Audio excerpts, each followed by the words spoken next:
a mais uma etapa da nossa disciplina de metodologia científica para os cursos de Ciências Contábeis e de Administração. Hoje nós vamos falar da ciência e do método. Lembrando que a nossa prova é semana que vem, dia 24. Vocês têm que escrever um artigo e entregar, postar nesse dia, que vai valer 2 pontos, e temos também uma prova que vai valer 5 pontos. O calendário acadêmico que vocês têm que ter em suas mãos. Imprima esse documento e cole no seu caderno todo o semestre, para que você saiba exatamente os dias que vão ter aula, os dias que não tem aula e os dias em que haverá apenas prova. Em relação ao conhecimento, nós falamos que nós temos o conhecimento classificado como senso comum, que é o conhecimento que adquirimos através da nossa experiência, do nosso dia a dia. O conhecimento teológico, que é o conhecimento baseado na fé e na religião. E o conhecimento filosófico, que é aquele conhecimento que nós refletimos sobre a nossa realidade, levantando dúvidas, críticas e questionamentos sobre o nosso dia a dia. Em relação ao TCC, é um trabalho que nós devemos elaborar. Todo aluno elabora ao final de um determinado curso, e no caso de Administração e Ciências Contábeis, esse trabalho é no formato de um artigo científico. A resenha é outro trabalho científico que você pode elaborar quando você quer avaliar determinada obra literária, artística, cultural. Monografia é um outro texto científico que você também pode elaborar ao final de um curso, falando sobre um determinado assunto. E a monografia, ela tem uma estrutura pré-estabelecida na norma, que divide as partes da monografia em pré-textual, textual e pós-textual. Em relação à educação, nós temos que, se você quiser cumprir todas as etapas da educação, começa com a educação infantil, depois vem a básica, o ensino médio, o ensino superior. Na sequência, você faz uma especialização, um mestrado, doutorado ou pós-doutorado. Em relação à ciência na antiguidade, nós falamos que na antiguidade, tanto a ciência filosófica quanto o conhecimento científico propriamente dito, eles estão interligados, porque ambos estão querendo responder perguntas sobre o universo. Só que as respostas obtidas, elas não são aplicadas no nosso dia, elas servem apenas para a contemplação. Então, não existe um interesse prático nesse conhecimento. Na Idade Média, em consequência do desenvolvimento do cristianismo, surge a corrente filosófica chamada teocentrismo, em que todas as coisas, o universo, o mundo, as coisas são explicadas a partir de um Deus superior, que é o Deus. Portanto, nesse período, as características da ciência nesse período era mais teocêntrica e que valorizava a alquimia. Na modernidade, então nós temos que a ciência, ela passa a ser mais reflexiva, né? Ela passa a ser, ela é racionalista, porque necessita de reflexões, de um procedimento padronizado, planejado, sistemático, para resolver os problemas do dia a dia. Ela é um saber mais ativo, ou seja, é um saber que leva o ser humano a refletir, a pensar sobre os problemas da natureza. Ela é mais pragmática, porque tudo que ela produz vai ser útil, poderá ser útil no dia a dia da população. E ela é antropocêntrica, porque o homem é que vai gerar esse conhecimento através de procedimentos sistemáticos, objetivos, organizados.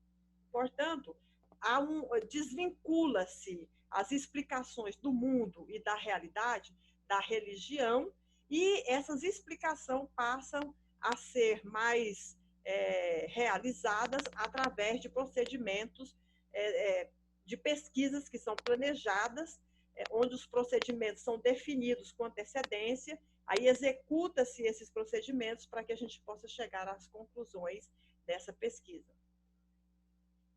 E hoje nós vamos falar sobre o método na ciência, né? A ciência é um conjunto de saberes, só que esses saberes foram adquiridos através de experiências, e essas experiências são realizadas obedecendo um determinado método, um determinado procedimento. Então, nós temos que o ser humano, quando ele vai procurar conhecer o mundo, ele não fica parado, ele sempre age, ele tem uma atitude ativa para poder conhecer esses fatos. E a sua imaginação anda paralela Ele está pesquisando, mas a mente já está sonhando com outros elementos. Então, a imaginação anda paralelo, de forma paralela à pesquisa que está sendo realizada, aos fatos que estão sendo observados. No caso da ciência, ela também não fica passiva. Se a ciência procura desenvolver conhecimentos, apresentar conhecimentos para a sociedade, ela também tem uma atitude ativa. E por isso pode, apesar de nas pesquisas científicas podem acontecer duas coisas. Você descobrir acidentalmente respostas para uma pergunta que você nem fez. Então, eu dei o exemplo do Botox, que é um procedimento estético que está sendo muito utilizado na estética. Mas esse Botox, esse elemento da área da farmácia, ele estava se utilizando esse elemento para tratar de uma outra doença. Quando aplicou esse elemento, percebeu-se que aquele nervo, que aquele músculo, que aquele elemento que estava recebendo essa química, ele enrijecia, ele não se movimentava. Com isso, observaram que ele poderia ser utilizado na estética para diminuir as rugas. Então, acidentalmente, você pode ter uma resposta, mas para algo que você nem estava pesquisando. Ou pode acontecer que você está pesquisando e não consegue a resposta. Todo dia você vai lá para fazer a sua experiência e tenta identificar a resposta e não consegue. Aí um dia, sem mais nem menos, você acorda com a resposta na sua mente. Então, isso pode acontecer quando você está fazendo pesquisa. Então, quando você acha respostas para uma pergunta que você ainda não fez, o nome que a gente dá para isso é serendipidade. Agora, quando você acha uma resposta de forma acidental para a pergunta que tinha sido feita, aí é um pseudo-serendipidade. Mas o que nós queremos enfatizar é que para todas as perguntas, todas as pesquisas que você for realizar, deve existir um método para que possamos obter as respostas. E o que é o método? Então, etimologicamente, método vem de meta, que significa ao longo de, e odo significa caminho. Então, ao longo de um caminho, isso é o método. E, olhando na literatura, nós podemos dizer, conceituar o método como sendo um caminho seguro para chegar aos objetivos, um caminho seguro para se chegar a um determinado resultado, é uma forma de nós organizarmos os nossos procedimentos ao longo de um caminho que a gente vai realizar. É um conjunto de atividades que eu organizei de maneira racional, planejada, para poder executar com a maior economia e segurança possível uma pesquisa e assim possibilitar que eu alcance o meu objetivo, identificando se ele é verdadeiro ou se ele é falso. E em relação aos métodos, nós temos o método experimental, também chamado de indução experimental, que foi apresentado por Galileu no período, o período de existência de Galileu foi de 1564 a 1642. Esse estudioso, ele falava que o objeto de estudo da ciência deve ser aquilo que pode ser observado matematicamente, ou seja, que são as relações quantitativas. E o foco principal da investigação deveria ser buscar leis que pudessem falar dos fenômenos de maneira generalizada.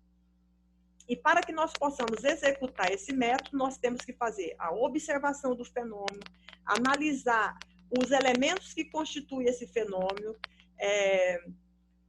estabelecer hipóteses que são possíveis respostas para esse fenômeno, para a existência desse fenômeno, verificar essas hipóteses através do experimento, fazer com que as respostas obtidas possam ser utilizadas nos casos similares, para que nós possamos, então, confirmar as hipóteses e, assim, a partir dessa confirmação, estabelecer leis gerais. Em relação ao método dedutivo, ele foi apresentado por René Descartes e ele foi muito utilizado na Antiguidade e na Idade Média. ele permitiu que problemas de alta complexidade fossem abordados a partir de suas partes. Então, eu vou analisar o sistema educacional. Aí eu vou dividir esse sistema em partes, eu vou trabalhar a parte do currículo, a parte da avaliação, a parte da aprendizagem, a parte das disciplinas. Então, eu divido o sistema educacional em partes e aí vou trabalhar cada uma das partes individualmente. Para que nós possamos executar o método dedutivo, eu tenho que realizar 4 ações. Primeiro, a da evidência é eu me despir dos meus preconceitos, é eu iniciar a minha pesquisa como se eu tivesse o meu pensamento em branco. A análise, eu vou dividir esse elemento maior em partes e estudar cada uma das partes de maneira detalhada. A execução, a etapa da síntese, significa que eu vou analisar, vou começar a análise das situações mais fáceis para chegar às mais complexas. E a enumeração significa que eu vou anotar e revisar todos os procedimentos e todas as conclusões obtidas para não omitir nenhuma informação, nenhum dado que foi pesquisado. E o método indutivo foi apresentado por Francis Bacon. E esse estudioso falava que o resultado da ciência deve proporcionar coisas úteis à humanidade. Então, ele vai procurar interpretar os fatos particulares em busca de leis universais. Então, aquele método dedutivo, ele parte do geral para as partes. O indutivo, ele inicia nas partes para chegar até o geral e estabelecer uma lei universal. E para que nós possamos executar o método indutivo, é necessário que eu, primeiro, faça a experimentação, ou seja, eu tenho que observar e registrar todas as informações que eu obtive naquele experimento. Aí eu vou formular hipóteses, ou seja, eu vou formular possíveis respostas que vão procurar a relação de causa e efeito naquele experimento. Depois eu vou repetir esse experimento em outros lugares para que nós possamos registrar mais informações e formular outras hipóteses ou confirmar as hipóteses anteriores. Aí eu vou testar as hipóteses repetindo. Eu repito a experiência para confirmar se aquela hipótese eu vou chegar na mesma hipótese. E, por último, eu formulo uma lei geral. Já que ele fez todas essas fases anteriores, ele pode agora, a partir das evidências que ele encontrou, ele generalizar essa explicação para as demais situações semelhantes a que ele experimentou, a que ele realizou, executou na sua experiência. Então, podemos dizer que o método é o caminho que nós devemos seguir e, ao mesmo tempo, identificar os instrumentos que nós deveremos utilizar para desenvolver uma determinada pesquisa ou solucionar um determinado problema de pesquisa. E, como nós temos várias ciências, pode ser que cada ciência tem seu método próprio.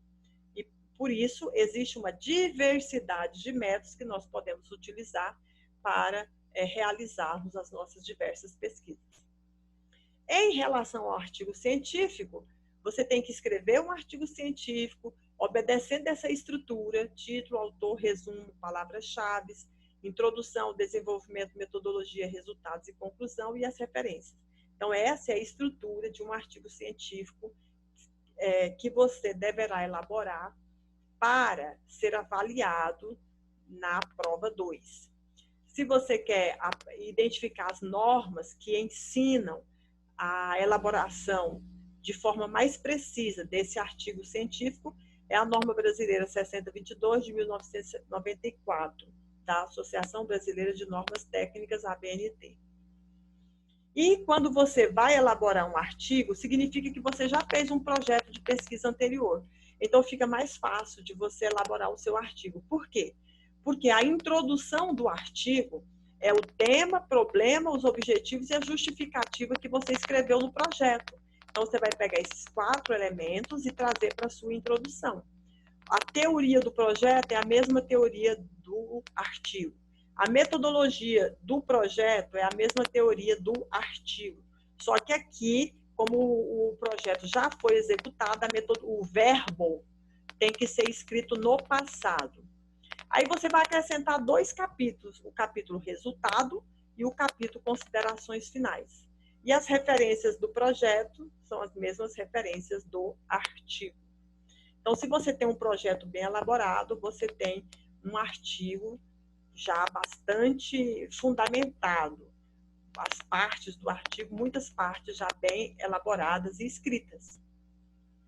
Aí eu quero que você entre na plataforma, veja os modelos de artigos que estão lá, responda a nossa pergunta do fórum, as tarefas online, a enquete dizendo se você participou da aula ou não. Comece a executar o seu projeto, comece a escrever o seu artigo científico e esse início é preenchendo essa sequência que está nessa tabela aqui.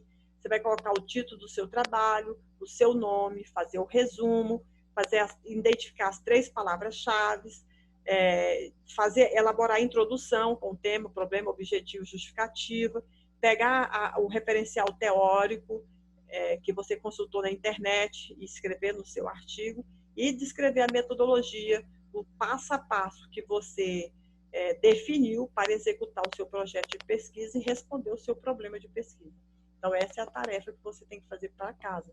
Preencher essa sequência que você já vai estar elaborando o seu artigo científico. Então, bons estudos e até um próximo momento.